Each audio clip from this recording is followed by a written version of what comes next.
Welcome to Spiritual Psychology. My name's Renee LaValle McKenna. I'm a therapist and shamanic healer. And today I want to talk about family and karma and the idea that our birth circumstances might not be a coincidence and that there's a way to relate with our family of origin situation, whether it's happy, mad, glad, or sad, that can be really empowering and helpful if we approach it wisely and openly. Everyone has a biological family. You might love them, you might hate them, you might want nothing to do with them. In fact, you might not even know them if you're adopted or have been separated for another reason. And the circumstances of our biological birth and our biological birth family are really formative. Whatever the configuration is, our birth family has tremendous impact on our relationship with ourselves, with others, and perhaps even our whole worldview, whether we're aware of it or not. And the experience of family is really important to us as humans. How we're treated by our caregivers and our relationship with them can really set a template for how we treat ourselves in our own internal environment and how we interact in relationships and how we interact in most areas of our life.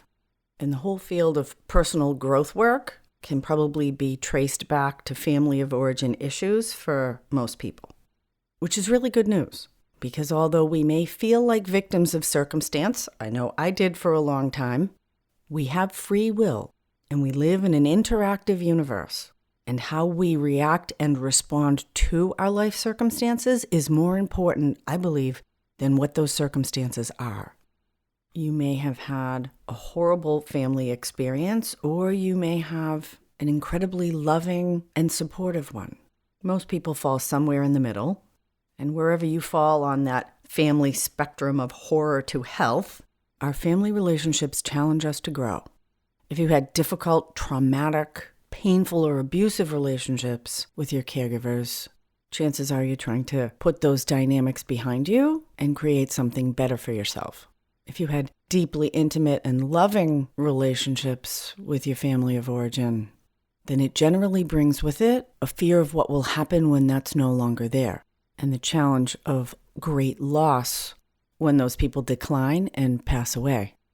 Family relationships challenge us, and that is not a design flaw. There's a lot of ways to understand the concept of karma, and from a soul level perspective, it's way beyond the law of cause and effect. And the perspective of karma as it affects our birth circumstances, in the way that I'm going to talk about it, is deeply informed from the perspective of reincarnation or the continuity of the soul across many lifetimes. Now, you don't have to buy into it, and my jury is still out. We'll have to wait till I cross over to make a verdict, but I won't be able to come back and tell you guys about it. But I've found it a really helpful way to look at things from a personal growth and personal self-responsibility perspective. I often look to the natural world as a metaphor for our own internal process. And I don't know how I got through all the school I did and not learned this until just recently, but we were talking about the water cycle and the element of water. And somehow in the water cycle, I had always thought that water molecules kind of dismembered themselves and then came back together. Each water molecule contains one oxygen and two hydrogen atoms, H2O. And kind of to my amazement, a biologist friend of mine told me that pretty much all the water on the planet was created billions of years ago. And so as water goes through the different cycles of rain and ice and evaporation and back into rain again and all the different places that it cycles through our bodies, through plants, through the oceans and rivers, in the clouds and atmosphere, those water molecules, for the most part, maintain their own continuity. I find that fucking amazing. And to me, it kind of speaks to the idea of reincarnation. But again, we'll see. But it is a powerful idea to consider that the water that is in our own bodies that we consume and excrete, that we use to wash our hands, feed our pets, to cook with and clean with, that water has lived many lifetimes and likely traveled all around the world. Our bodies at any given time are about 60% water. So, from a karmic perspective, as I'm going to talk about it right now, the circumstances of our birth and our family of origin are not a coincidence.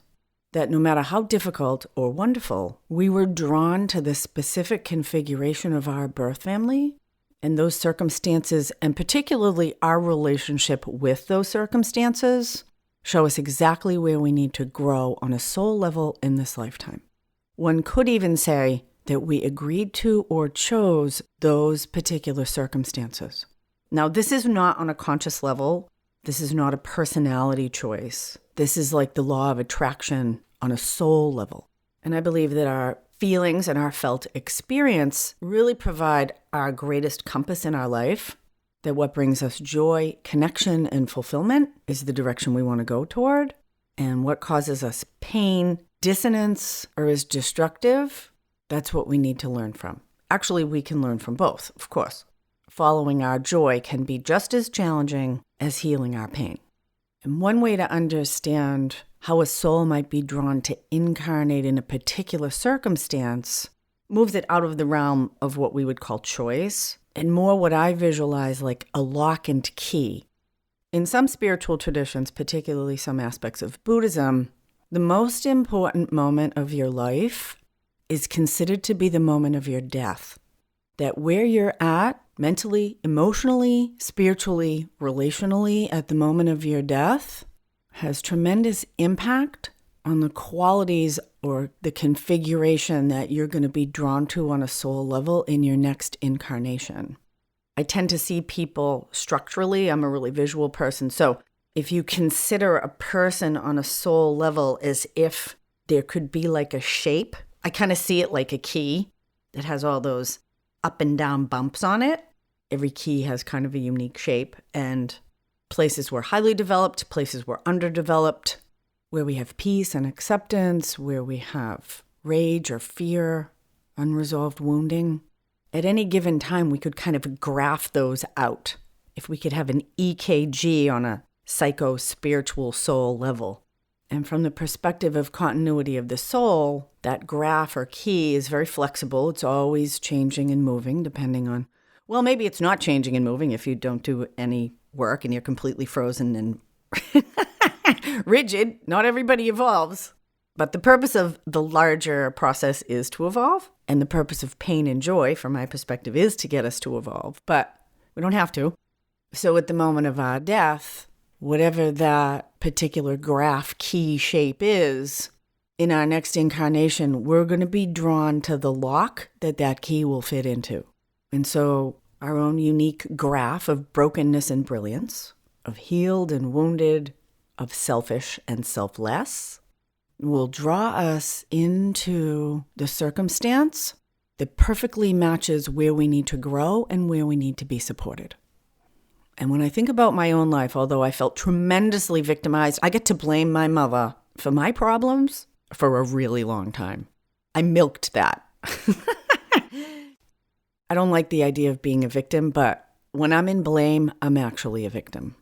And I felt like a victim of my birth circumstances. But when I look at it from this perspective, when I take responsibility that perhaps, what if I chose these people?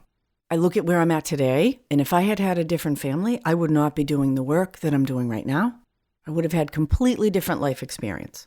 And I wouldn't trade out one thing from this point, because it's all become compost for my garden. And my soil is rich and healthy, and I'm growing cool vegetables and flowers right now.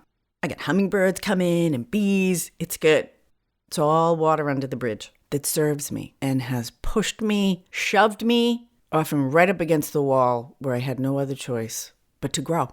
And although my parents have both been dead for a long time, my relationship to them continues to evolve. And just in the last few years, I've come to deeper levels of healing and forgiveness of my mother that I never thought were possible.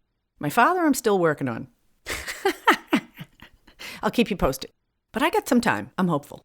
And my relationship with those family of origin relationships have had tremendous impact on how I consciously parent my own children and my own continuously growing ability to be intimate with others. Because I don't want to die the way my parents died. You know, when my mother died, 5 people came to her funeral, and 3 of them were with me. I'm not sure what her karmic graph was or key shape on the way out, but it's not one I want to repeat, and I'm not going to. So the thing I like about this perspective, that there are some mysterious karmic implications of the circumstances of our birth, is that it actually gives us tremendous personal power. Because when we take responsibility and move out of a victim position, we can make our own decisions and choices from where we are today. We don't need to be victims or prisoners of our past. And this is tremendously empowering because it is our responses, choices, and decisions that actually determine the quality of our life. Today really can be the first day of the rest of my life. In fact, it is. Each moment is a unique opportunity to do things differently and take a new direction. It's kind of this amazing, infinitely creative template that we all live in, but most of us don't realize it. I was a student in this really powerful workshop on the shamanic understanding of relationship. And we did a series of journeys inquiring about the deep nature or the teaching of these major relationships in our life. And it's very powerful to look at each person in our life as if they were our teacher. What if that person on a soul level volunteered to be our teacher in this life? Even if they were cruel, abusive, absent. And what are those circumstances calling from us? So much to my shock, if shock's not too strong a word, my inquiry about my relationship with my mother revealed that that relationship was primarily to teach me the path of healthy service. My mother was a very weak and sickly person. She was very smart, and she was tragically codependent. Her own father had been a terrible alcoholic. And my own alcoholism was a huge wedge between us because it triggered all of her own unresolved stuff. We never really liked each other, and we never bonded. In fact, the saddest thing about the death of my mother was that when she died, I wasn't sad. That relationship was a pretty chronic source of suffering throughout my life, and when she passed, it was actually a relief. And we have a much better relationship in the 14 years since she died. And because of my own spiritual practice with ancestors, we do have a relationship. She still doesn't have a ton to offer me directly, but indirectly, she remains one of my greatest teachers. And I have very curiously repeated many of the life circumstance patterns that my mother experienced. I was born by cesarean. My first child was born by cesarean. Very different experiences. My mother felt completely disempowered and victimized by my birth and never had another child. And although I spent my entire pregnancy trying to not have a C-section, I had a midwife, a doula, I had a birth tub, I was going to have the baby at home. I did yoga every day up until the day before I went into labor. Took every herb. After 62 hours of unproductive labor, I ended up with a C-section, and it was one of the most powerful spiritual awakening experiences I've ever had. I unfortunately have this pattern that the things I'm most afraid of or most don't want to happen, I have to go through. I'd kind of like to outgrow that one, but I can't say it doesn't serve me. I so didn't want to have a C-section, and it was so exactly the birth I needed. It blasted me open and healed my own experience with my own birth. My mother was divorced twice. I had tremendous judgment about her for that, and I'm now divorced twice. And those experiences were not dissimilar from my mother's marital experiences and have brought me forgiveness and understanding for her that decades of therapy has not been able to. So whether you've been adopted, cherished, abused, abandoned, or deeply loved, there's information in the circumstances of your own birth family. And when we take responsibility for those, it can give us some pretty profound information about where we need to grow and evolve on our own path forward. I know it has for me. Family of origin, the gift that keeps on giving. If you're interested in finding out more about my 3-month mentorship program, or how a block of spiritual psychology sessions could help you, shoot me an email, info@reneemckenna.com. Deep gratitude to my supporters on Patreon, and the audio engineers are working on my audiobook right now. Very excited to get that done and finish my book project for Allies and Demons, Working with Spirit for Power and Healing. Blessings on your path, Until we meet again, this is Renee LaValle McKenna for Spiritual Psychology.